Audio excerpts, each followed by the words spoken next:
మహాగణుడైన దేవుని నామానికి మహిమ కలుగును గాక. తన కుమారుడైన క్రీస్తు నామంలో మీ అందరికీ కూడా శుభోదయము, వందనాలు. ప్రియ సంగమ, ఈ యొక్క సమయంలో దేవుడి యొక్క వాక్యాన్ని మనము అనుదినము జ్ఞాపకం చేసుకుంటున్నాము. ఈరోజు కూడా జ్ఞాపకం చేసుకుందాం. ఆయన మాట అనుదినము వింటున్నారు, ఈరోజు కూడా వినండి. మా జీసస్ బ్లెస్సింగ్ అనే ఛానల్ని సబ్స్క్రైబ్ చేసుకుని వాక్యాన్ని లైక్ చేసి షేర్ చేయండి. సదా దేవుని మీ మీద నిలుచునుగాక. ఆమేన్. కృపావాత్సల్యత ఆయన మీకు అనుగ్రహించుగాక. ఆమేన్. ప్రియ సంగమా, ఈరోజు వాక్యము, ఈరోజు మనకిచ్చిన వాగ్దానపు వాక్యం ఏమిటి అంటే, దేవుడు చేసిన ఆశ్చర్య కార్యాలు. దేవుని స్తోత్రం, హల్లెలూయా. సర్వాధికారైన తండ్రి తన బిడ్డలైన మన కోసము ఆది నుంచి కూడా ఎన్నో ఆశ్చర్య కార్యాలు చేసినట్లుగా మనకి లేఖనాలు స్పష్టంగా కనిపిస్తున్నాయి. ఈరోజు మనకేదో గృహంలో చేసిన కార్యాలు కాదు, కానీ ప్రకృతిలో చేసిన కార్యాలు, భూమి మీద చేసిన కార్యాలు, జలముల మధ్య చేసిన కార్యాలు, ఆకాశం మధ్య చేసిన కార్యాలు చూస్తే చాలా విచిత్రంగా ఉంటుంది కదా. దేవుడు మానవుల కోసం చేసిన ఆశ్చర్య కార్యాలు భూమి మీద మాత్రమే మనం తలంచుకుంటాము, కానీ మనం తలంచుకోవాల్సిన ఆశ్చర్యమైన కార్యాలు చాలా ఉన్నాయి. ప్రియ సహోదరులారా, ఆదిలో భూమిని ఆకాశాన్ని వేరు చేసిన తండ్రి ఆయన ఆకాశం మధ్యలో ఏం పెట్టాడు అంటే నక్షత్రాలు పెట్టాడు. చాలామంది అనుకుంటారు ఆకాశం మధ్యలో పెట్టడం ఏమిటండి అని. ఎందుకంటే మహా ఆకాశాల పైన అంధకార చీకటి తప్ప వెలుగుండదు కనుక సూర్యుడైనా, చంద్రుడైనా, నక్షత్రాలైనా, వాయువు అనగా గాలైనా, ఇవన్నీ కూడా మధ్య ఆకాశంలోనే ఆయన ఏర్పాటు చేశాడు. ఎందుకోసము అంటే మానవుల యొక్క సంతోషం కోసము, మానవుల యొక్క నివాసం కోసము, మానవులు జీవించడం కోసము. ఎందుకంటే పంచభూతములు అంటారు మన పూర్వీకులు. అంటే ఏమిటి? 5 గ్రహాలని అర్థం. భూతాలంటే దెయ్యాలు, పిశాచులు కాదు, 5 గ్రహాలు. ఈ 5 గ్రహాలు కూడా దేవుడు కార్యంగా దేవుడు చేయించాడు. దేవుని స్తోత్రం, హల్లెలూయా, హల్లెలూయా. కనుక దేవుడు ఈ పంచభూతాలను మనకి ఇచ్చాడు. ఆ పంచభూతాలు ఏమిటి అన్నది మనం చూసుకుంటే, 1 భూమి, 2 ఆకాశము, 3 అగ్ని, 4 జలములు, 5 వాయువు అనగా గాలి. మానవుడు ఈ భూమి మీద జీవించడానికి 5 కూడా ఖచ్చితంగా ఉండాలి. ఈ 5లో ఏది కొదువైనా మానవుడు జీవించలేడు. కనుక దేవుడు ఆశ్చర్యంగా ఈ కార్యాలన్నీ కూడా మానవుల కోసమే చేశాడు.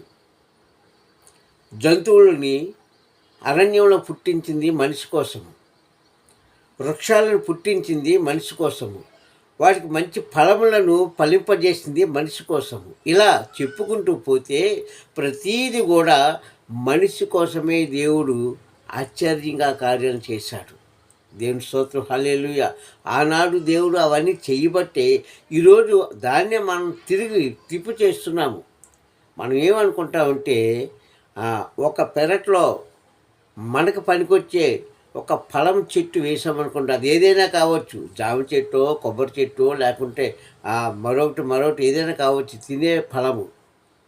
మనం ఏమనుకుంటామంటే, నేను నాటినందుకే మొక్క వచ్చింది అనుకుంటాం. కానీ నీ కోసం, నా కోసం, ప్రపంచంలో ఉన్న ప్రతి మనిషి కోసం ఆదిలోనే దేవుడు భూమి మీద దాన్ని పుట్టించాడు. హల్లెలూయా. ఇది ఆశ్చర్య కార్యమే కదా. ఇలాగా అనేకమైన ఆశ్చర్య కార్యాలు మానవుల కోసమే దేవుడు చేశాడు. చేసి మానవులకి బహుమానంగా ఇచ్చాడు. కానీ ఈరోజు మనం జ్ఞాపకం చేసుకునేది ఏంటంటే, మన కుటుంబాలలో,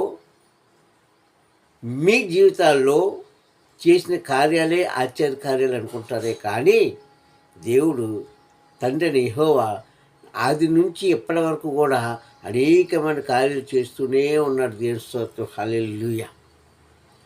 ఇక ఇశ్రాయేలు కాలంలోకి వచ్చేటప్పటికి ఎన్నో ఆశ్చర్య కార్యాలు చేయించాడు మోషేతో. ఎందుకు?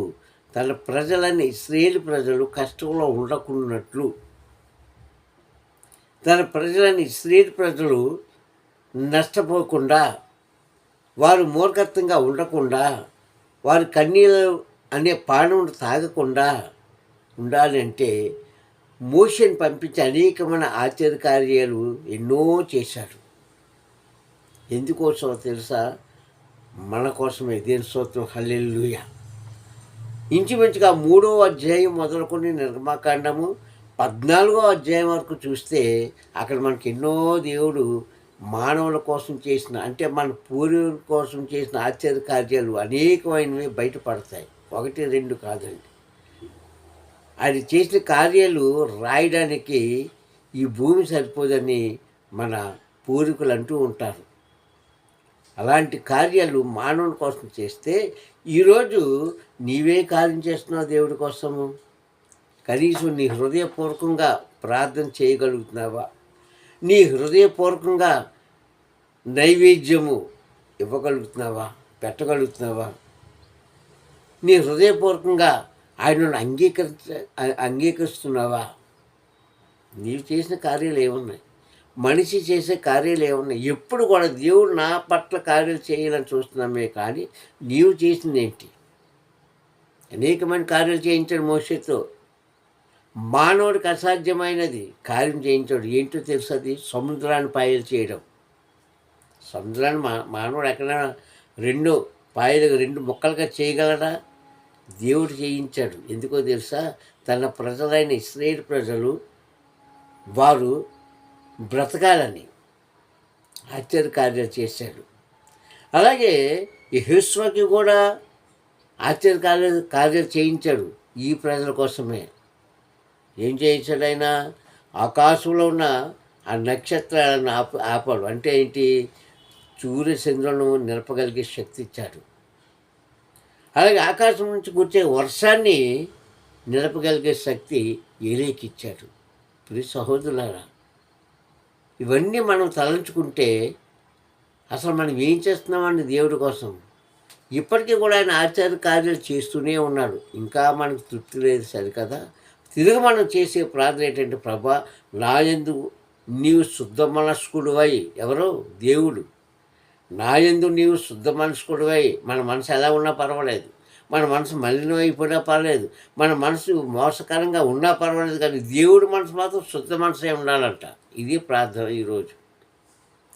నా మనసు నీవు శుద్ధ మనసుడు అయి ఉండి మా జీవితంలో, నా జీవితంలో, మా కుటుంబ జీవితంలో ఆశ్చర్యకార్యాలు చెయ్యి ప్రభువా అని ప్రార్థన చేస్తున్నాం. మంచిదే చేస్తున్నావు. మరి నీవేం చేస్తున్నావు క్రైస్తవుడా? ఆలోచించుకో. నీవేం చేస్తున్నావు?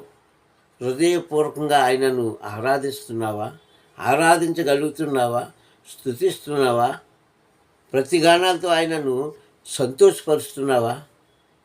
ఆలోచించండి. నీ కోసం ఎన్నో చేస్తున్నాడు. ఆది నుంచి ఇప్పటివరకు కూడా చేస్తున్నాడు. ఇక ముందు చేస్తూనే ఉంటాడు. ఇప్పటివరకు భూమి ఆకాశము కలిసిపోయే వరకు, నూతన ఆకాశం నూతన భూమి పుట్టే వరకు చేస్తూనే ఉంటాడు. మరి మనం ఏం చేస్తున్నాం? మనుషులుగా ఉండి ఏమీ లేదండి. ప్రార్థన చేస్తాం ఏమని? ఇంకా నాకు రానే రానే రానే రానే, ఇంకా నువ్వు చేసే. ప్రియ సహోదరులారా, ఆలోచించుకుందాం. దేవుడు ఇంత కష్టపడుతున్నాడే, దేవుడు ఇంత శ్రమ పడుతున్నాడే, దేవుడి నా అద్భుత కార్యాలు చేశాడే. మరి మనం ఏం చేస్తున్నామండి ఆయన కోసం? ఆలోచించుకుందాం. కానీ మనం ఏం చేసినా చేయకపోయినా అక్కడి నుంచి మాత్రం వచ్చేయాలి. ఎన్నో చేశాడండి. నోవా కాలంలో చేశాడు, అబ్రహం కాలంలో చేశాడు, ఏంటి మోషే కాలంలో చేశాడు, దావీదు కాలంలో చేశాడు. ఎన్నో చేసిన ఆశ్చర్యకార్యాలు చేసిన దేవుడిని మరిచిపోయారంట. దావీదు అదంటాడు, ప్రభువా నీవు చేసిన మా పూర్వీకుల కోసం, మా పితరుల కోసం నీవు చేసిన అద్భుత కార్యములను వారు వెంటనే మర్చిపోయారంటాడు దావీదు. దేవుని స్తోత్రం, హల్లెలూయా. ఈరోజు నువ్వు కూడా అలా ఉన్నావా? పొందుకున్న మేలుకు వెంటనే మర్చిపోయేవాడుగా ఉన్నావా? లేకుంటే నీ బ్రతుకుదనం అంతా కూడా జ్ఞాపకం చేసుకునేవాడిగా ఉన్నావా? జ్ఞాపకం చేసుకుంటే నీవు ఆశీర్వదించబడతావు, నీ కుటుంబం ఆశీర్వదించబడుతుంది, నీ పిల్లలు నీ తరతరాలు ఆశీర్వదించబడతాయి. యెహోషువ వలె, మోషే వలె, దావీదు వలె. తొలి సహోదరులారా, దేవుడు మన కోసం చేస్తున్న ఎన్నో క్రియలు, ఎన్నో అద్భుత కార్యాలు యేసుక్రీస్తు చేయలేదా? భూమి మీదకి వచ్చి చేయలేదా? మీకు తెలియదా? మీరు చదువుకోలేదా? మీరు వినలేదా? మీరు బోధించలేదా? ఏం చేశాడండి ఆయన? నడవలేని వాడికి నడకనిచ్చాడు ఆశ్చర్యం. చూపు లేని వాడికి ఏ ఆపరేషన్ లేకుండా చూపించాడు ఆశ్చర్యకార్యం. మాటలు రాని వాడికి మాటలు ఇచ్చాడు, ఇంకా అద్భుత కార్యం. వినుకుడి శక్తి లేని వాడికి వినుకుడి శక్తిని ఇచ్చాడు. ఎన్నో చేశాడు కదా క్రీస్తు కూడా. తన కుమారుడైన క్రీస్తు కూడా ఎందుకు చేశాడు అంటే, అప్పటికైనా సరే మానవుల్లో మారు మనసు వచ్చి తన తండ్రి చెప్పిన మాటకు లోబడి ఆ తండ్రి యొక్క మాటను ఘనపరుస్తారని, మహిమపరుస్తారని. అలా లేదని మానవుని యొక్క బుద్ధి. మేలు పొందుకుంటున్నారు, వెళ్ళిపోతున్నారు, మేలు పొందుకుంటున్నారు, వెళ్ళిపోతున్నారు, మేలు పొందుకుంటున్నారు, వెళ్ళిపోతున్నారు. మళ్ళీ తిరిగి రాలే. 10 మంది వచ్చారు క్రీస్తు దగ్గరికి. ఎవరు వీళ్ళు? రోగంతో ఉన్నవారు. తండ్రి క్రీస్తు ఏం చెప్పాడు?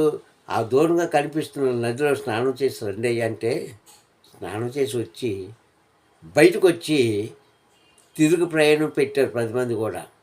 అందులో ఒక వ్యక్తికి జ్ఞాపకం వచ్చింది క్రీస్తు చెప్పిన మాట. ఇవన్నీ మత్తయి, లోకా సువార్తలో మనకు కనిపిస్తాయి. అది కూడా అద్భుత కార్యమే.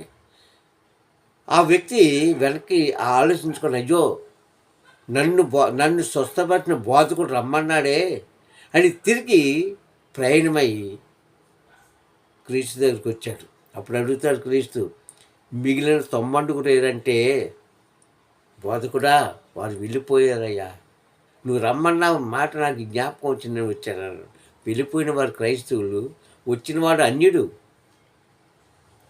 వెళ్ళిపోయిన వారు యూదులండి, వచ్చినవాడు అన్యుడు.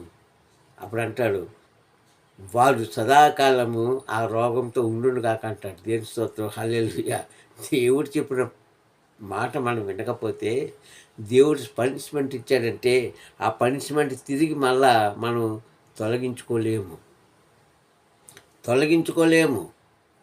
కావున ప్రియ సహోదరులారా, దేవుడు నాకు ఏ ఆశ్చర్య కార్యాలు చేశాడు, ఏ కార్యం చేశాడని ప్రశ్నించొద్దండి. నీవు ఆయనకి ఏం చేస్తున్నావో ప్రశ్నించుకో ముందు. నీకోసం ఎన్నో చేశాడు, ఆది నుంచి చేశాడు. వాళ్ళు చేశాడని మాకు చేయలేదండి కాదు. మన పూర్వీకులు చేసిన కార్యాలే ఈరోజు మనం అనుభవిస్తున్నాము. మన పూర్వీకులు చేసిన మేలులే ఈరోజు మనం చెప్పుకొని సంతోషిస్తున్నాము. ఈరోజు నీకు ప్రత్యేకంగా చేయలేదని అనుకోవద్దు. చేస్తాడు దేవుడు. మాట ఇచ్చిన దేవుడు మాట తప్పేవాడు కాదు. కనుక ప్రియ సహోదరులారా, మీరు ఎట్టి పరిస్థితుల్లో కూడా దేవుడు నాకు ఏ కార్యం చేయలేదు అని అనుకోవద్దు. చేస్తాడు దేవుడు. చేసే దేవుడు, ఇచ్చే దేవుడు, మాట్లాడే దేవుడు, నీ యొక్క మనవలు ఆలకించే దేవుడు, ఆలకించి ప్రతిఫలం దయచేసే దేవుడు. దేవుని స్తోత్రం కలుగును గాక. హల్లెలూయా. ప్రార్థించుకుందాం.